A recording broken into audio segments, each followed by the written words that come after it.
The mailman doesn't deliver on a Sunday. If you don't like that, you don't like NBA basketball. Anthony for three. Bang! J.R. Smith! We just saw men fly. LeBron James with no regard for human life. Cleveland! This is for you! What's going on, everybody? Welcome back to another episode of Coast to Coast. I am Ronan Gaine. Joining me as always, Chris Nambu. Ready to talk some NBA playoffs. We are almost set for the conference finals. We just have one game 7 to go.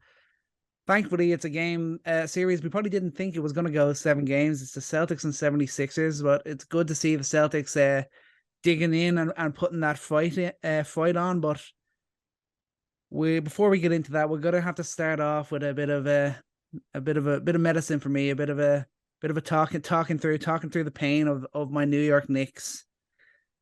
We'll get into the Warriors and Lakers and Nuggets and Suns, but we gotta start with the hard stuff. We gotta start with the Heat taking out my Knicks in 6 games. If only Jalen Brunson hadn't turned that ball over and just got a basket out of it. I find it so hard that it had to be him, because he's the only reason we were even there in the game. He's the only reason we had made it to 6 games, and then he's also the guy it's in his hands, and unfortunately he makes the turnover to ultimately cost us the game in the end. It was a tough one to take at the end, but Miami obviously deserved it on the whole. Yeah, that was a tough play because they set it up perfectly. He had that side of the court to himself. He had a shooter flanking him, and he had the option for a cutter. And I'm blanking right now on who was defending him last night, but it was just Miami just did a great job collapsing as the cutters came. The next man over stayed disciplined. I mean, that's Miami basketball. They stayed disciplined. They didn't make a mistake down the stretch. And I mean, Brunson put in a beautiful game. That was going to be a tough shot no matter what. That was tough. I mean, I think we can walk away from this thinking 2 things. And I don't think this is a series necessarily where you're disappointed. And I think Miami just has played such insane basketball ever since the postseason started. And I mean, how are you feeling right now? It's pretty early to be like, well, let's look on the bright side, because I mean, the Knicks legitimately had an argument to be in the Eastern Conference Finals, and that's really, really saying something. And it's a very different place to be in, where you're disappointed that you didn't make it that far. But I mean, all things considered, given the outlook in the offseason, kind of like wondering what things were going to look like, I thought first and foremost, Barrett, Randall, and Brunson, they proved that they can play together. And Randall had his moments. Brunson had a lot of moments. He's clearly proven to be the guy. And Barrett's also, hasn't done it consistently every single game, night in, night out, but he's shown when he needs to show up in big game, he can do it. I mean, I'm at least happy for you guys that a lot has progressed from where I thought things were standing in the offseason. It's incredible. I would not have thought in a million years that you would have been here. Yeah, to get to the level, to be, first of all, we win that first playoff series against the Cavs, and then being in a position when obviously Butler only ended up being down 1 game, but when he went down in that game, you're kind of thinking the Knicks are in a really good spot to actually make the conference finals here. They're not taking on the number 1 seed Giannis Bucks. They're taking on a Miami team that have struggled all year, and they were in that great position. Maybe it was an opportunity missed, but at the same time, this is kind of a first time around for this team, and all the little signs that you want to see. Obviously, the ultimate disappointed that we weren't able to do it is there. I'm not going to pretend it's not, but seeing what Brunson could do, seeing him take his game to the next level as the lead star on a team, seeing the way that the trio came together with Brunson, Randall, and Barrett, especially in that game 5 when they absolutely all had to perform and they had to win the game. They all delivered a really huge performance, and that kept them alive in the series. So it's all the little signs are good. Obviously, the ultimate thing is disappointing. We didn't get the job done against the 8th seed Miami team. But moving forward, you think the signs are a lot brighter than I think anyone thought they would be coming into the start of this season. Yeah. And the thing is, it's to reduce it down to you've lost against the 8 seed doesn't put in perspective who the Miami Heat are at all. And that's unfair to any team that's lost to them thus far, because I mean, maybe not as unfair to the Bucks because that's a very different story. But for the Knicks, I mean, this matchup was going to be tough, and it came down to the wire. And I thought it was going to go to 7, but I mean Brunson. I mean, just to stick on Brunson there, leveling his game up. That feels like an understatement. That feels like an understatement. I did not see him being so dominant in the playoffs. Like being not just like, alternating between Randall and Brunson playing off of advantages created by Barrett. Like I thought that there would be a level of parity between those three. But Brunson just so clearly came onto this team and shown leadership and not had to take, like, he's taken over not because he's forcing it, but because he is the best player on that floor. And that changes everything for this team. He's shown it throughout the regular season, but for him to do it in the playoffs as well on this scene, especially against the competition he has, like it's unbelievable. And I have to end that by saying you and every other Knicks fan needs to be disappointed in Stephen A. Smith for saying, I want Dame. You got the point guard. That is one of the hardest things to get, is to get the point guard, is to get the playmaker. Like you have the guy who's making the engine run here in New York. And that was, I thought it was a stupid reaction from Stephen A. Smith. There's a lot I don't see what the difference is there. Like look at what was Dame going to do differently to putting up the 41 points that that Brunson put up last night, or the 38 what was it, 38, 9 and 7 in game 5. What more is Dame going to do than that? Don't get me wrong.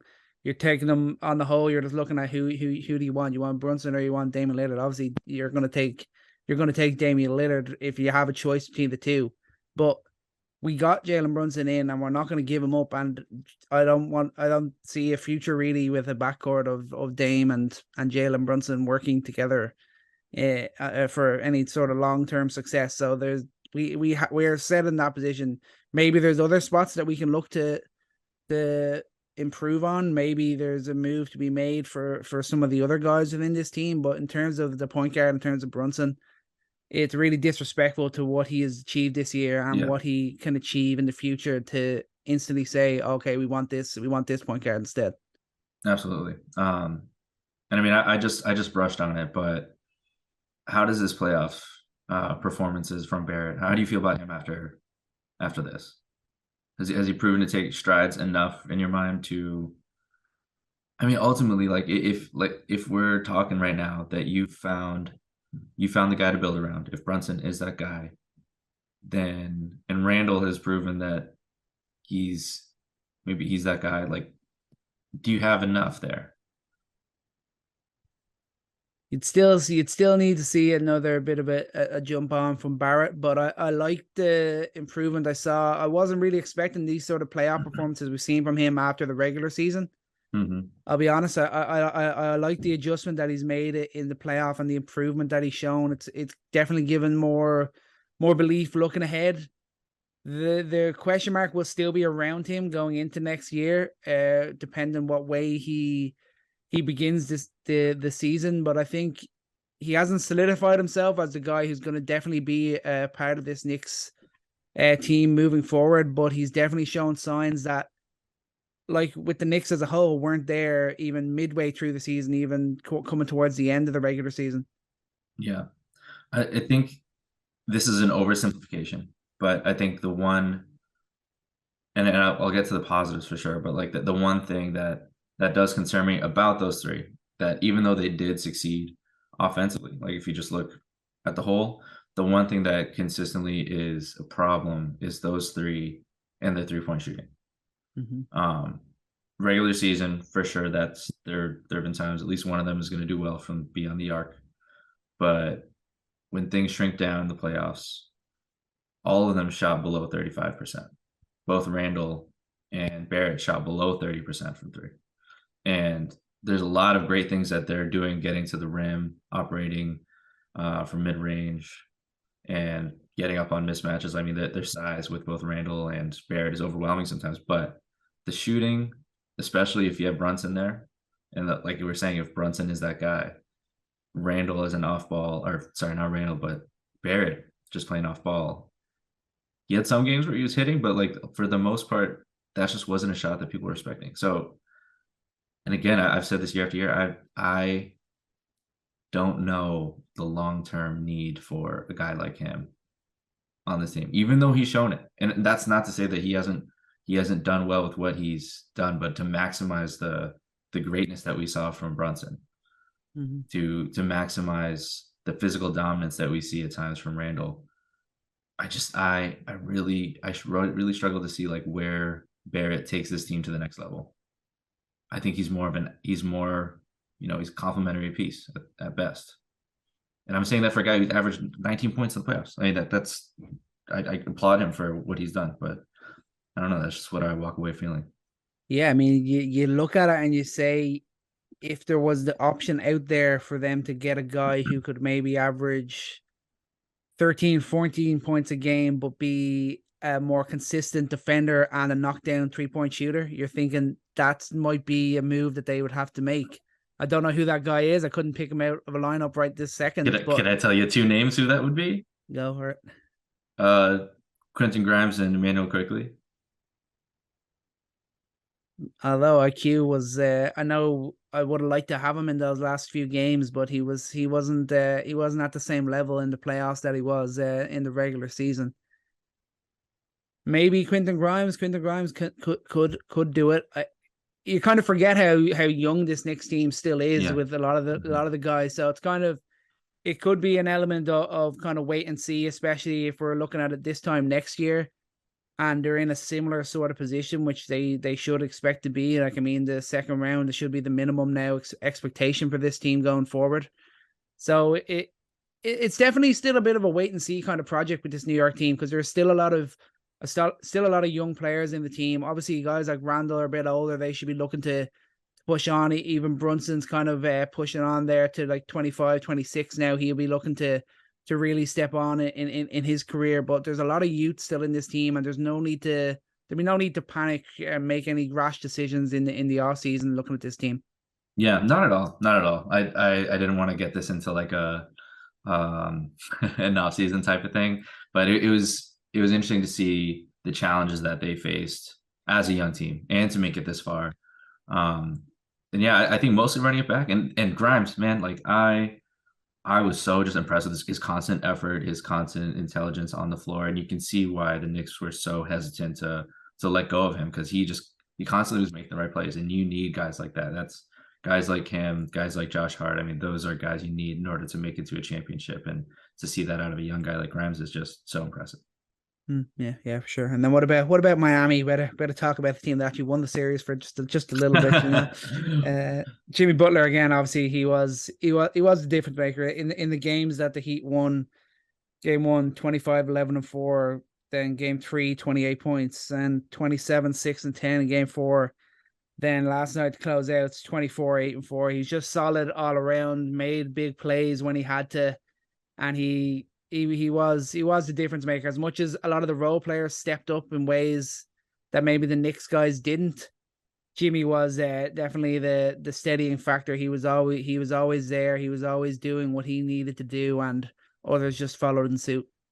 Yeah, and this is kind of like a meathead take. This has nothing to do with numbers, nothing to do with stats. But Jimmy Butler, you see players in the playoffs, and you always wonder, like, when is this guy gonna stop? And we'll talk about the Suns in a bit, but having the motor and having the consistent effort and consistently making the right play and consistently dedicating yourself to a game plan, that's the pinnacle of the mental challenge that is the playoffs. Is, can you consistently do this at the highest level of competition, at the biggest stage, when everything matters? And it just doesn't phase guys like Jimmy Butler. I mean, you see, I mean, I put him, when you look at competitors, I put him in the same ilk of Kawhi. I put him in the same ilk of LeBron James. Like these guys, they don't change. Like the pressure does not change. I mean, like he's consistently competing at that level. And while you see guys like Tatum fade a little bit, even Embiid, Harden fades a lot. Even Jokic at times over the past few years. I mean, he's really proved this year. So just to preview a little bit, a lot of people have been saying, "Oh, I don't know if Jokic he's proving it this year," and a lot of people are taking that as an offense because of how dominant he's been. But I think that's what it comes down to: is guys like Jimmy Butler, the true superstars in this league, they don't fade when it comes to the pressure moments in the playoffs, and he's just delivered.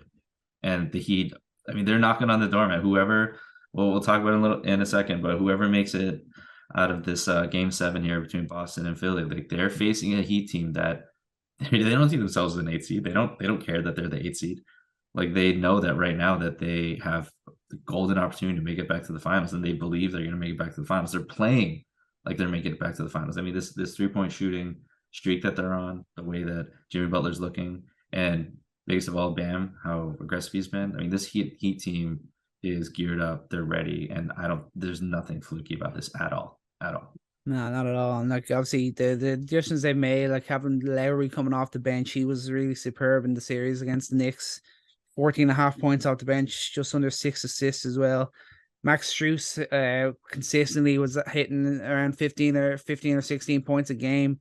It was just other guys were stepping up that we didn't fully expect. We kind of expected it out of Jimmy, Bam, you could say, even some of the other guys. But the fact that Hero was down and these other guys were able to step up in his absence without there really being any moment where you're thinking, oh, the team's really missing Tyler Hero or anything like that, because of the way the rest of these Miami Heat players were playing. And it's a testament to them. It's a testament to the coaching, the everything about the Miami Heat team. You just have to be in awe of it. It's just so impressive. The culture surrounding this team, the way that they're built, and the way that the mentality and the leadership when you have a guy like Jimmy Butler, it doesn't matter, as long as you're there, you're a competitor in the playoffs. It doesn't matter that you're the 8 seed. It doesn't matter they lost that first game of the play-in. They knew they were going to be in the playoffs, and they knew they were going to be a really tough test. Now, I doubted them. You questioned me all year. You told me not to doubt, not to question the Miami Heat, and you were absolutely right. I should not have doubted them. I should never have questioned the Miami Heat, and I will definitely do it again, but it'll probably be a mistake then too. I mean, it's like you weren't wrong to doubt them, because on paper, I mean, they were a bottom 10 team in offense. I mean, their shooting didn't look great. Alder Strus had an off year. Duncan Robinson was, again, not to be found. And Hero was fine. Hero's definitely improved. But Butler didn't look fully healthy. Adebayo didn't look like he made a massive step. Kyle Lowry looked like a shell of himself. Like, there's every reason not to believe in this team. But it just is what it is, man. It's this team, for whatever reason. I don't know if they just troll us during the regular season or not, but they always come prepared. But to be specific on Bam, like last postseason, he was a non-factor last postseason. He only attempted 9.7 shots per game, only averaged 14.8 points. And, the biggest impact of that is just teams didn't have to really worry about him. I mean, they knew that once he caught the ball, he wouldn't really look for a shot. He'd look to pass, and you could play off of him. And he's just been really aggressive, especially he really turned that up against the Knicks. I mean, he's averaging 18 points per game and 3.5 assists. And the fact that he's taking 15 shots per game, that is the impressive part for me now. Now he's really demanding attention defensively. You can't just leave him one-on-one in the mid-post unless you got your big man on him. And that's important, because if you are facing Embiid, if you're facing Rob Williams, Al Horford, like they need to take pressure off of the rim a little bit. Like they can't have shot blockers in this next series just crashing in on Jimmy, just crashing on whoever's getting to the basket. And I mean, if the Heat shooters keep shooting the way they are, like they're going to be a problem. They're going to be a problem, huge problem for the 76ers. And it's funny, whenever, and I don't know if you want to start talking about the Celtics now, but if we're just talking on paper, if you just line up the Celtics against anyone, I'm like, oh, that's fine. They're going to do great. But then you never know who's going to show up, what version of the Celtics is going to show up, because all of a sudden in this postseason, things have looked a little different. But I mean, all in all, man, that Bam, hugely improved. Butler looks like he doesn't want to have the name Playoff Jimmy because he just hoops apparently, and this is just what he does. But I mean, this team, I mean, you gotta look out. I think they could make it out of the East. The way they're consistently competing, which we're not seeing right now from the two teams that are competing to face them right now. Yeah, that's definitely true. They probably look like the favorites right now. But moving on then to the game 7, the Celtics 76ers tied at 3-3. We're heading to game 7. That last game, the 76ers, they blew that. They bottled that job. They go down 95-86 when Jason Tatum, was it 12 of his first 13 shots he missed? Yeah. And they lose the game. Yeah. I know he came up clutch, and respect to Jason Tatum for doing that. He did not let it phase him, the struggles that he was having, and he came up and made big shots to close out this game for the Celtics, and that's what the best players do. But for Philly, I mean, Doc Rivers, if he had any hair left, he'd have been tearing it out. I mean, it was the way it worked out, and I think did Brown only have 17 points in that game as well? I mean, he did not play well enough. Yeah, like the Celtics were there for the taking. Philly could have, if they really wanted it, they could have gone and they could have had that game. They could have been done in 6 and they could have been headed to the Eastern Conference Finals. But once again, little things worked against them. And like Embiid, I think was it 2 shots in the final 6 minutes or something. There's been moments in this series where Embiid's looked great. But there's also moments where he's shrunk a bit and the defense has kind of had his number. And Harden, I don't want to criticize him too much because I think he stepped up massively in the moments when Philly really needed him in this series. But obviously, you can't shrink to the level that he did in that game 6 with only the 13 points. I think he needs to offer more than that. And then Tobias Harris, how has he only got 2 points in nearly 42 minutes?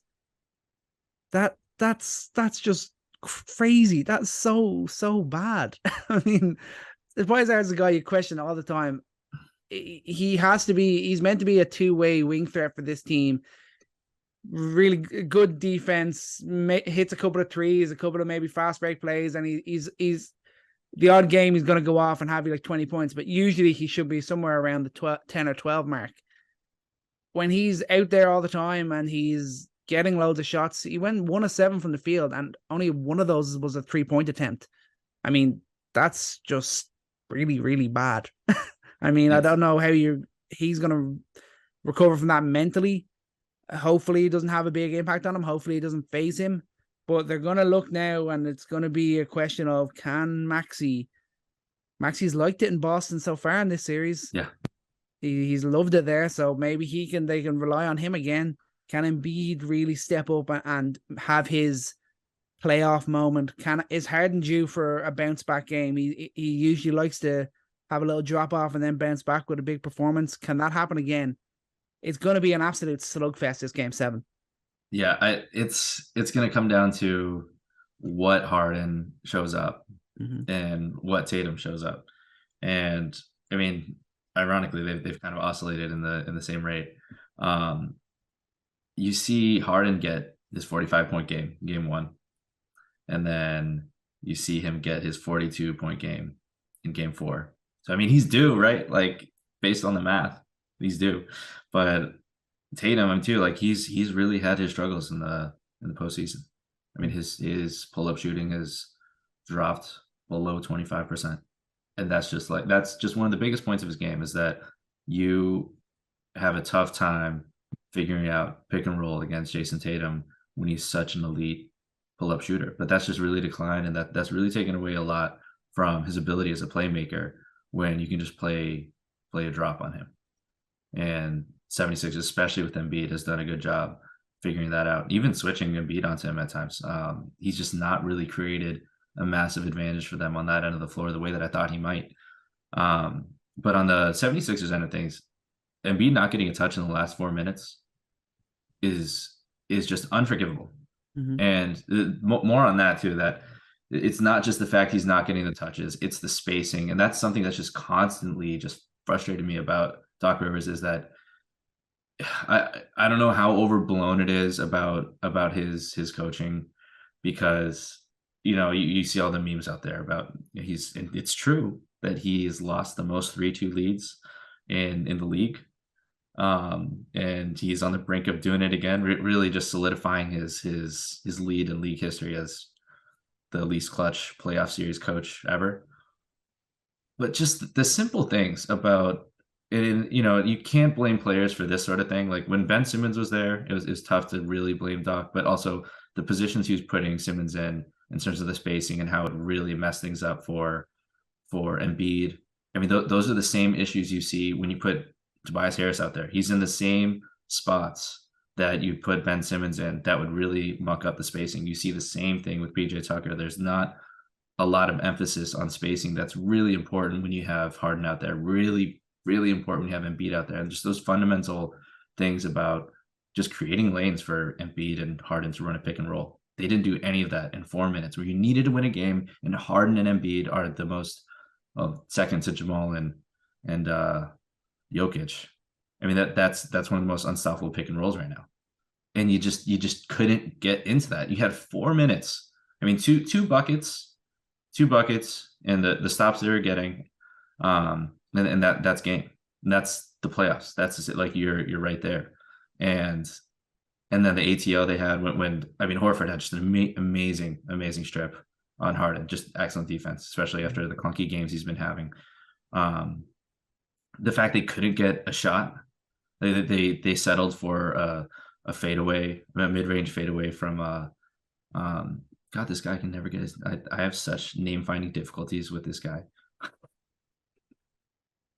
You gotta help me out, Ronan, from the Grizzlies, man. The shooting guard from the Grizzlies, who I really want to show. Melton. Oh my gosh, dude! Every time we talk about Melton, I cannot remember his name. I need to write his name on a sticky note and put it on my laptop. That is the one guy anytime. And I love talking about Melton, man, because like the defensive job, the assignments he's been given, whether you put him on Brown, whether you put him on Tatum, the job he does on Tatum is just it's mind-blowing. A guard that size is putting that much pressure on Tatum and forcing him into so many poor shooting nights. But I mean, offensively, that was a shot Doc Rivers got, was a fadeaway from DeAnthony Melton from mid-range. I mean, it's down the stretch, you just see too many times the 76ers collapse and Embiid not get a shot. And I'm not going to blame Embiid for that all the time. Like you got to put blame on that for Doc. Like what is the play call here? What is the set? Because the spacing's not there, the play isn't there, Embiid's not getting the touch, and too many times this happened where you're just looking and where was Embiid?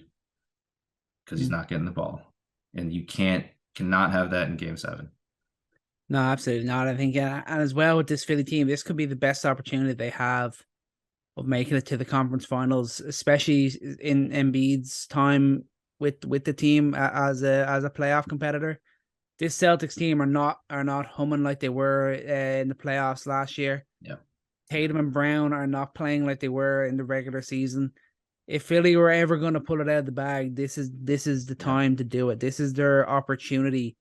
They will really come to regret it if they don't do it this year. I think this is the moment for them. This is the chance, and especially when they're going and playing against the Miami Heat. Not that the Miami Heat would be easy to roll over or anything, but the fact that they won't be having to take on Giannis and the Bucks if they were to make it to the conference finals. The opportunity is there. Just the question now, do the 76ers want it? Can their guys step up in the biggest moment? Can Harden do something that has long been pegged against him that he can't do? Step up in the clutch moments in the playoffs? Can Embiid be the dude? Can he have his playoff moment, his career playoff moment? Hopefully the first of many for him in this Game 7. Where did Tatum and Brown go? Can they have a bounce back at home? Can they just feel the energy in that building? Because we know the Celtics home floor is an absolute cauldron. If you're a Celtics player playing on that floor, you should absolutely love it, and you should be able to feel like the best version of yourself playing on that floor. If you truly are a guy, if you truly are a Celtic, you can't. I don't see how you can't perform on that level in playing at home in a Game 7. The noise is going to be just electric. It's going to be so tough for Philly to deal with. And if Brown and Tatum want it, it's there for them. Hopefully, Tatum, after the way he closed out the Game 6, he could be ready for a hot one in Game 7. In recent memory, James Harden has not performed well in Game 7s. This is a major point of redemption for him. And you look back against Milwaukee, 2021, shot 30% in that game, 22, 9-9. They lose. Bucks advance, win the championship. And against OKC in 2020, he shot 26%, gets bailed out by Chris Paul, Rockets advance. And there's no Chris Paul in this game. There's no Kevin Durant, but there is Joel Embiid. But Joel Embiid needs Harden to be on his game for him to not just get completely washed out here. So I mean, they're gonna force it to Harden. And that if I'm making a game plan, I'm doubling Embiid early, and I'm making Harden do the work, and it's going to be on him. And if history shows, they're going to force Harden to be great this game, and it's make or break it. I mean, this would easily solidify everyone's opinion that Harden's not a clutch guy. He doesn't do it in Game 7s, and he hasn't proved it in the last 3 years, and really he hasn't proved it in his career at all. I mean, 3-2, one of those games he's bailed out. Actually, 2 of those games he's bailed out. One of those is with the Thunder with Russ and KD. So really, as the lead guy, he hasn't been able to do it, and this is his time. If he's going to prove anything right now, I mean, this is going to be the biggest game for his legacy late in his career, and this might be one of his last chances ever to do it, depending on what happens in the offseason. Who knows? But this is a huge game for Harden. So the Celtics are going to be there year in, year out, but for Harden, this is kind of it. This is his ticket to changing a lot about his legacy. We'll see if he's up for it. Yeah, for sure. You want to make a call? Who you got in Game 7? I mean, all that said, and this is such a dumb reason, man. It's such a dumb reason, but I mean, he had an amazing game. He's had an amazing game every 3 games. Game 1, Game 4. I mean, is that what it takes? He just needs a couple nights off. But I have to go with the smart decision, no pun intended. But I mean, the Celtics have all the firepower. They just need to focus for one game. Yeah. Focus for one game. That's it. The Celtics need to win this, and they will win this because they're the better team. They're playing at home. Jaylen Brown is not going to call out the Celtics fans for not being loud and then put up a stinker. I mean, he better not, because that was pretty bold of him to be saying that the Celtics fans need to get louder when they've not really performed as of late. But I believe in the Celtics still. I believe they're supposed to be in the finals. It should be a Lakers Celtics, but we'll talk about why that might not happen later. Yeah, but before we get into that, I'll probably lean towards that with you as well. I think when it got to a Game 6 for both Philly and the Lakers, in both situations, it felt like it was must-win Game 6. The Lakers obviously got the job done. Philly couldn't. But going back on the road in a Game 7, I think they probably missed their opportunity, and the Celtics are going to have enough to get the job done. That being said, though, can Harden rewrite history for himself? Can Maxey sustain his greatness that he's shown in Boston this series? Can Embiid really show up? If that can happen, the 76ers obviously have a shot, but I think you're right. The firepower is with Boston. The favoritism has to be with Boston. I think they're in a very good position to go and win that. But then moving out west, then Lakers Warriors. Lakers got the job done. Very comfortable Game 6 victory. Looked really good in that game. Obviously, this is a weird kind of series where both teams had blowout wins. Both teams had great performances followed by really poor performances, and then ultimately the Lakers come out on the right side of it. LeBron just took over last night, just really came in clutch, efficient. 39-9, 2 steals, a block, 10 of 14 shooting, 2 of 3 from deep. Looking really good. Getting everything that he wanted. Everything went through LeBron James, and ultimately the Lakers won with ease. AD obviously didn't have to have the big monster game he needed to, but he still had 20 rebounds, 17 points, couple of steals, couple of blocks. Reeves had another great game. This Lakers team, they just getting contributions from so many different players, and when LeBron's able to take over, he can still be that guy. when AD is on form, he's been the best defender in the playoffs by a mile. He's been absolutely dominant. And then when he feels like it, he can be the best two-way player in the playoffs too. It just doesn't happen too often. But when he's dominating the boards like he is, I said before this series, he had to beat Looney on the boards. He ultimately played Looney out of the starting lineup. It worked out that way, and he definitely beat him on the boards, and he was able to dominate in that way. And they ultimately did enough to get the series win. The champs are out. We're gonna have new champions in 2023. Yeah, that's true. That's I didn't even think about it that way. And I think the shocking thing for me is just looking back throughout the Warriors' history that this is a team that every time they've made the playoffs, they've made it to the finals every single time. And this is a year of firsts because they've never been down 2-0 against Kings. Like the Kings really pushed them to the brink.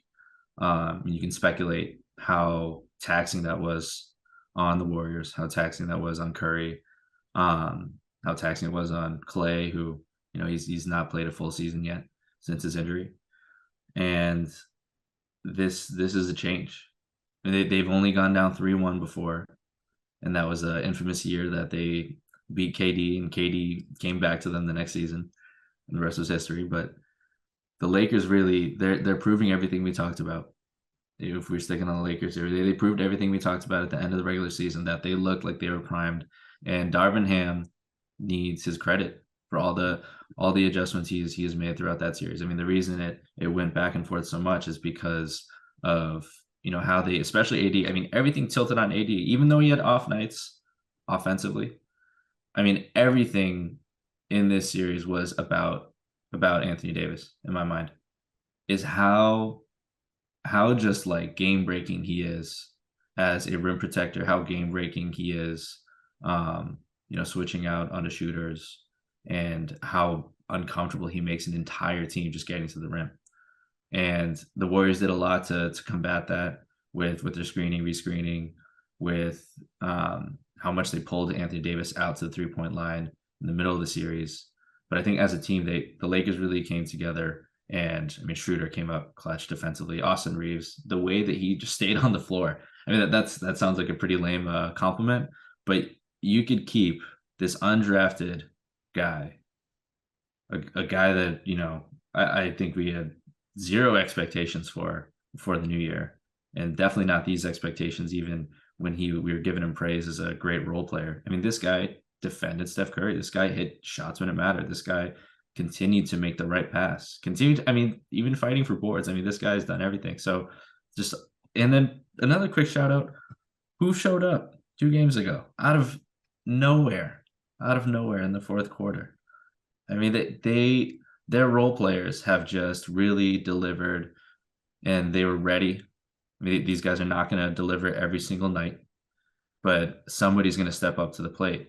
And that's the exact opposite from what you saw from the Warriors. And that is why the Lakers are going to be in the Western Conference Finals. And that's why the Warriors this offseason are going to have really big questions to answer, because Jordan Poole, I mean, just looked like a shell of himself after promising postseason last year. And like I said, that's my big question for us here is like, what, I mean, we could sit here and talk about, or maybe we'll talk a little bit more when we're talking Lakers Nuggets and look at how that series might play out. But I can't help but sit here and think about who's not going to be on the team next year, because this was ultimately a failure in my mind. I know Giannis doesn't like that word, but you got Steph in the prime of his playoff performances. He just looks as good as ever. I mean, he's I mean, really, you got Booker, you got Jokic, you got Steph. The way that Steph's playing, like, he's one of the best players in the league right now, and they couldn't make it through. So who's gone? Who do you leave out of here? I feel like Green is kind of one that's nagging at me. Not that he's been an issue or anything like that. I just feel like there's something that, even just the way that he's coming out and saying he wants to be a Warrior for life, I think that makes me feel like they're gonna move on from him. I think Poole's got to go. I just think everything about him, the aura around him, his like personality within the locker room and everything just does not seem to be working. I think they're gonna have to move on from him. I don't know what way they'll look to work it. I'm not sure where they'll look to add, but I mean, like you said, this is a real disappointing game. Like that game 6 last night, Wiggins has 6 points, Green has 9, Clay has 8, Poole has 7. Like even like Steph struggled massively from 3-point range, but he still had 32 points. None of the other guys could get anything going without their 3-point shots falling. And obviously that's the difference between Steph and the role players, but other guys, they have to be able to step up and contribute, like the likes of Reeves, like Lonnie Walker. You're going to tell me that Klay Thompson, Andrew Wiggins aren't as good as these guys? No way. They've proven it time and time again that they are. They just failed to step up. Klay especially was disappointing because, I mean, Game 6 Klay, it's real. Like Game 6 Klay is real. And last night he just couldn't get anything going.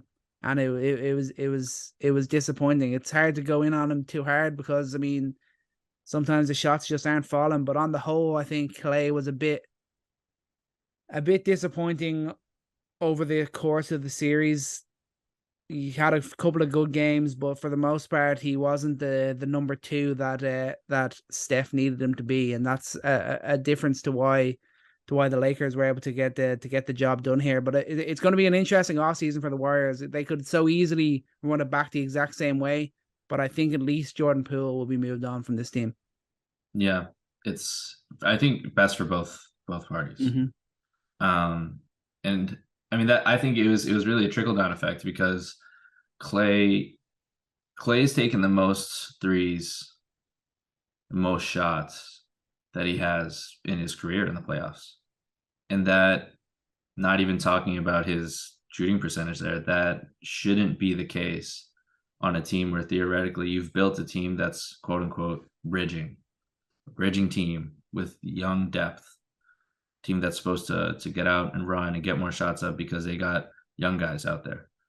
And I really believe in the wisdom of Steve Kerr. So I don't think he's not playing guys who are ready. I think he would be playing guys who are, but I think that was always going to be the core problem with having a lot of your assets in guys who are not ready to compete at this level, like your Kumingas.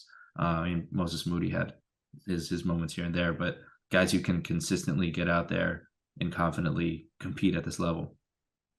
And Klay shouldn't have had to take that many shots. And that the frustrating thing, though, like he got a lot of good looks last night. Yeah, he got a lot of good looks. He had a lot of opportunities and just didn't deliver. And I don't believe in this Klay Game 6 thing. I don't. I really don't. Want me to just list off some stinkers he's had? He's had a lot of Game 6s actually. A lot.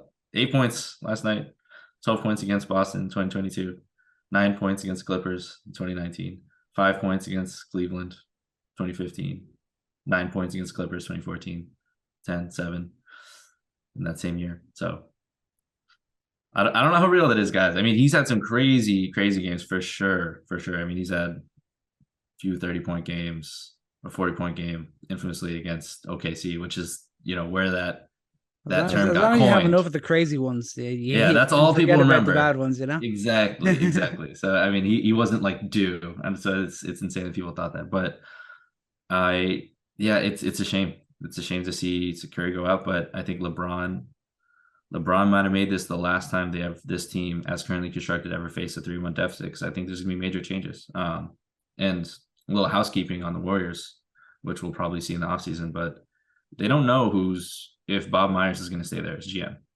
And that is what matters to that whole question. Because if Bob Myers is gone, you got a new GM in, that's when you're going to really see the reconstruction of this team. But more on that later. Curry had a great run, but focusing on the Lakers, focusing on the team that won. Where do you want to go? You want to talk about Suns? You want to talk about Lakers, Nuggets? I could talk all day about the Nuggets. Yeah, well, we'll get into the Nuggets Suns, and then we'll look at the Lakers Nuggets as a matchup itself. The Nuggets obviously took care of the Suns in 6 games as well. Ultimately, just wore down the Suns offense. I mean, that game 6, KD and Booker were combined 12 of 32, 23 points and 12 points respectively.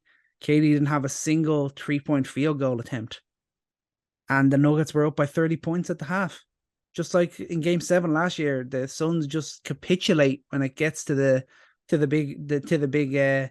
biggest moment. And when you have a team with Devin Booker and Kevin Durant, you should never be down by 30 points. That was just embarrassing. Respect to the Nuggets. They were unbelievable. They absolutely dominated. Jokic just had an absolute field day in this series. Even with Ayton on the court, he was getting whatever he wanted, and it happened again then in Game 6 without Ayton. Didn't really make too much of a difference, really, to me.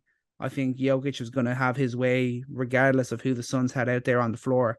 But I mean, the Nuggets just played them in a way that I didn't think would work. I didn't think they would have the success that they did with it. It was really, really impressive from Denver. Yeah, I mean, throughout the series, a lot of things to cover. I think this is probably the most fascinating series I've seen in forever. I mean, it's so crazy to see how back and forth it was, but how the Nuggets weathered the storm. And just to comment on this flop, I mean, I'm not willing to say that 2 times is a pattern, because I mean, that's not how patterns work, but it looks oddly familiar to last year. Even I didn't say this is someone on Twitter, but someone said in jest that this is the second year in a row that a fat Eastern European walked into the Suns arena and took a steamy dump in an elimination game. And it looks oddly familiar because at halftime you're staring at a near 40-point deficit, and they just had no answer, and they looked gassed. Mm-hmm. And I think a couple things are reminiscent. I think the defensive effort was reminiscent. It felt like they were ready to lose halfway through the second quarter, even at the end of the first quarter. And it felt like Booker was tired because Chris Paul wasn't there. That's oddly reminiscent. Chris Paul was not able to perform, and in this game was not able to play. And I mean, more on that with whatever the Suns end up doing, but ultimately, I think this was one of the biggest wastes of a playoff heater ever. I mean, Devin, but can we just take the time right now to give a hand to Devin Booker? That this was one of the craziest runs in recent memory, and I'll put this into perspective. So he had 33.7. So we'll round up, give him 34 points. 30 points per game, 34 points per game on 61, 51, 87 splits. On nearly 30% usage. And this was not catch and shoots. This was not just getting easy runs to the rim. This was him getting doubled. This was him getting trapped. This was him splitting double teams. This is him pulling up. On pull-ups, he took 90 shots from mid-range. He made 47 of them. And he took 44 pull-ups from 3. He made 21. That is insane volume on really difficult shots. And nobody since early MJ has done that. I looked back. Kobe never reached that insane efficiency in his runs in the playoffs. I mean, he was there every year, so I mean, we're not doing a whole Kobe versus Booker thing. Let's not do that. But I mean, he pulled flashes of early MJ from 88 to 90. The kind of efficiency he was working with, the kind of difficulty of shots. We haven't seen that in a generation. So it's really disappointing to see that, especially when you got KD flanking you. So KD definitely struggled. What do you think the reason was that? It's tough to really nail it down. It just obviously the defense was good. The Nuggets defense was good. It wasn't anything overly complicated. It was just a question of, we are going to make sure that we put every ounce of pressure on this duo that we can, and hope that it works. And it ultimately did. I didn't think it was. I thought the offense would overpower the defense, and while I still thought the Nuggets would get the job done, I didn't think they would be able to close them out like they did. I didn't think that KD and Booker would whimper like they did, but the Nuggets just had an unbelievable game plan to wear this duo down. And I was talking to a Nuggets fan in work, and he actually said it to me before the game 6. He was like, they're tired. They're worn out. The Nuggets have worn down these guys. They don't have it. The Nuggets are going to win this easy. And I was like, I'm not so sure, man. I don't think that's going to happen. And that's exactly what happened in game 6. It was just a game plan drawn up and executed to perfection from the Denver Nuggets, from coach to from board to the court. It just worked all the way through. Yeah, and the last, I think the biggest thing for me was the turnovers. Like, he wasn't able to get in a rhythm. Yeah. And it's multifactorial. It's not. I think it was definitely Denver's defense, how physical they were. It's definitely Kevin Durant not being, I don't want to say fully healthy, but he's just been getting back into the flow of things right as the playoff starts. And it's the fact that he has no chemistry with these guys yet. I mean, he's only had 8 games in the regular season with this team. And I think that's where you see the live ball turnovers happening. He had 4 turnovers in this last game, 5 turnovers in the game before that, 5 turnovers in the game before that. He had 7 turnovers in game 1. Like, he was not able to be the playmaker that we've seen him be. And I think a lot of that's, him playing with pace. He did admit that, like, the Suns wanted to push. But the ironic thing about pushing is, Kevin Durant's he's not a pace guy. He's a rhythm guy. He wants to get to his spots. He's going to be methodical. Having him race up the court, I mean, that was Booker did an amazing job of that all series long, really, really pushing the pace. But that's not really KD's game. And I think that pressured him a lot to try to make the right pass. And I think not having the chemistry with his teammates, I mean, guys too who are not used to contributing at a high level like that. I mean, that's where you have your Cam Johnsons. That's where you have your Mikal Bridges. That's where you have your Jay Crowders. Those guys used to the moment and used to the chemistry, and they didn't have that stabilizing force outside of them. So it's literally just, it felt like just KD, felt like just Booker. I mean, you had one Landry Shamet game, and then that was it. And as opposed to the Lakers, I think the Lakers had a lot of guys who were ready to step up in the moment, and Phoenix, albeit they had a collection of guys. I would not have been surprised if, one of them stepped up, like a Terrence Ross game, a TJ Warren game. The Landry Shamet had his campaign, did have his game there in the other night, but nobody else. Nobody else showed up. And with the amount of yeah. So they have a lot of questions. They got a lot of free agents coming up, a lot of 1-year contracts that are fizzling out here. Chris Paul's got a player option, and I think I want to talk about Ayton. Like, where do you go from here? How do you feel with him in this series? Because you're right, Jokic had whatever he wanted. Yeah, that had to be a big worry, a big eye opener for this Suns team, seeing the way that Jokic just absolutely destroyed DeAndre Ayton. DeAndre Ayton might as well not have been there on half the plays. Like, it was that much of a domination from Jokic, and I know there isn't many around that can slow down Nikola Jokic, but the way that he was dominated, that will probably have to worry the Suns moving forward. I think Monty Williams will definitely have that on his mind moving into the offseason. I don't really know what they could do. I mean, we're already seeing talk that, like, he's obviously already met with I think he said the general manager of the Suns, talking about how he can be a better basketball player, all this sort of stuff. But I'm like, is he just not at the level? Is he going to be a guy who could be a decent role player on another team, but not a starter on a competitor? And I can't really see. I'd be surprised if they just moved him to the bench or anything like that. I don't know if it's that steep of a drop off, but the way that he was dominated by Jokic, the Suns would have to think of the future now, and they've made the moves to be competitor now. That means they have to do what they can to be a better matchup for Nikola Jokic and the Nuggets. That's what they have to look at from now. It feels like the addition of Kevin Durant has kind of muted what Ayton's importance was, and I think a lot of that's on the offensive end. Mm-hmm. And Ayton's a finesse player. I mean, he's proven that. Like, everything that you want from Ayton right now, and the reason why Jock Landale is in there, because I mean, Landale he's gonna bang in the paint. He's going to throw his body into Jokic. The amazing thing about Jokic is that no matter how much physical pressure you put on him, he's just a massive guy, and he doesn't care. He's not gonna lose his touch, and he's not gonna lose his cool. But it was the response that you were looking for, and Ayton shrunk from that. Yeah, Ayton did not fight through that. Landale fought through that, and that's why Landale sent Ayton to the bench. I think it was in game 2 or game 3.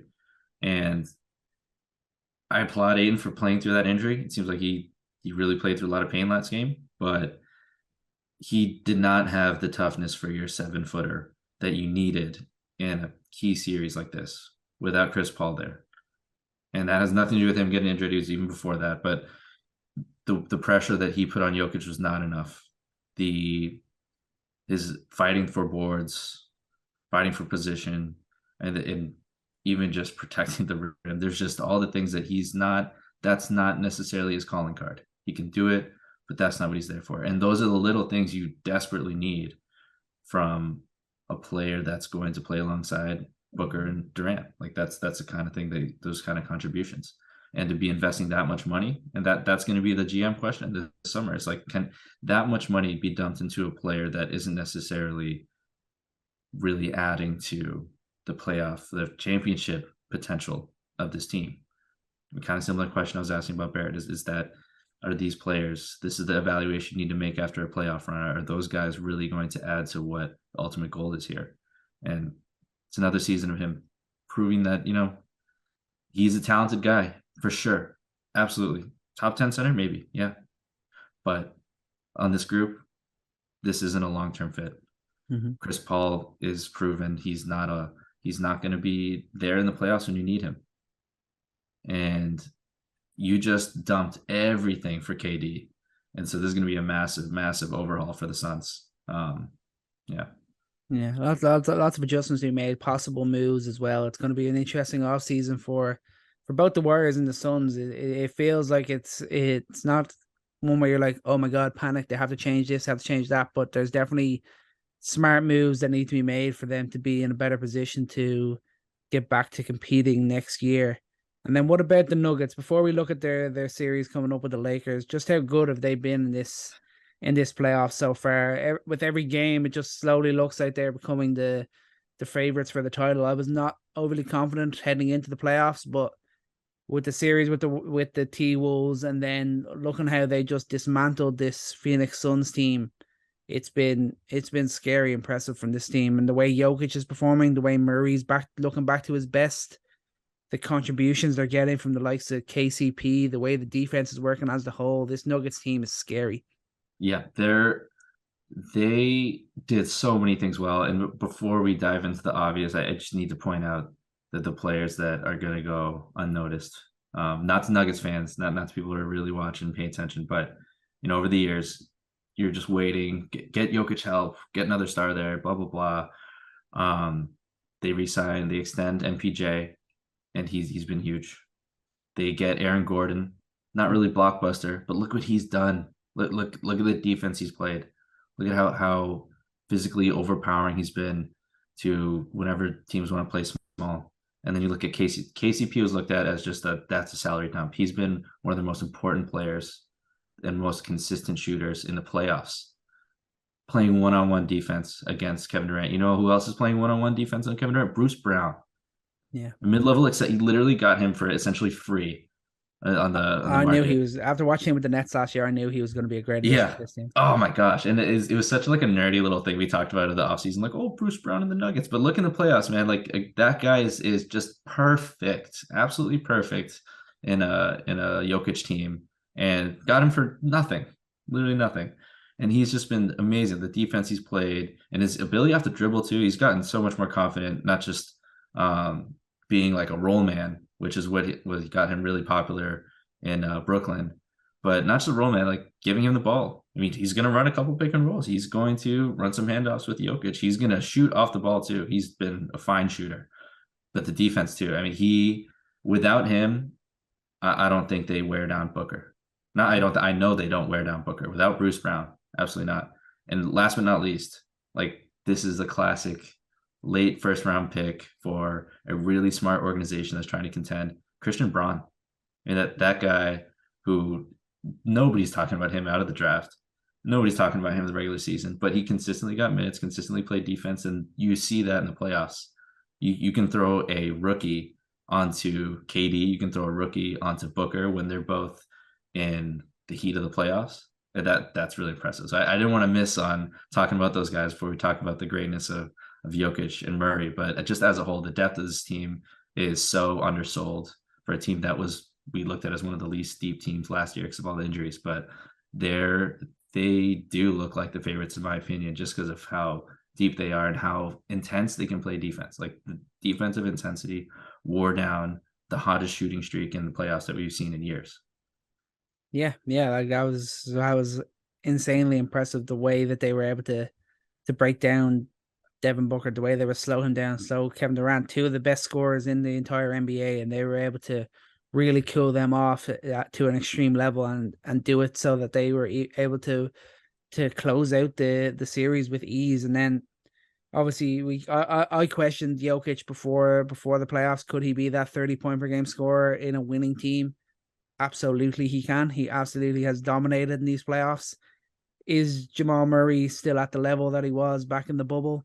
Yes, he actually is. He's right back playing some of the best basketball of his career, showing again that he's a guy who thrives when it gets to the big moments, thrives when it gets to the playoffs, averaging near 26, 5, 6.5 assists, shooting just under 40% from three. Some of his passing has been really impressive. I've really noticed that a lot especially in the series against the Suns, and he can score when he needs to. He's really been really good taking difficult 3-point shots. He gets his open looks too, but he takes some of the difficult shots as well that that a Jokic isn't going to hit for you, or that MPJ might not take off the dribble and that, and he's making them. He's a difference maker for this team, and I think the way that they're both playing, and I think Jokic is going to have more trouble in this series, but that's going to lead to potentially more open looks for the likes of Murray, MPJ, KCP. Yeah, and I my initial bias for like looking at this matchup was to think that same thing. Jokic is gonna have trouble. Why do you think that is? Anthony Davis is the best defender in the NBA at this left in the playoffs at this moment. Left in the playoffs, but in the first round, who did Jokic make look like a terrible defender? Yeah, Gobert's not his man, not the man at the moment. Oh, okay. If we're talking about the whole, obviously there's a discussion we had about AD versus Gobert, but Gobert as a post defender, as a rim protector, should have completely muted Jokic, and Jokic made him look like a rookie out there.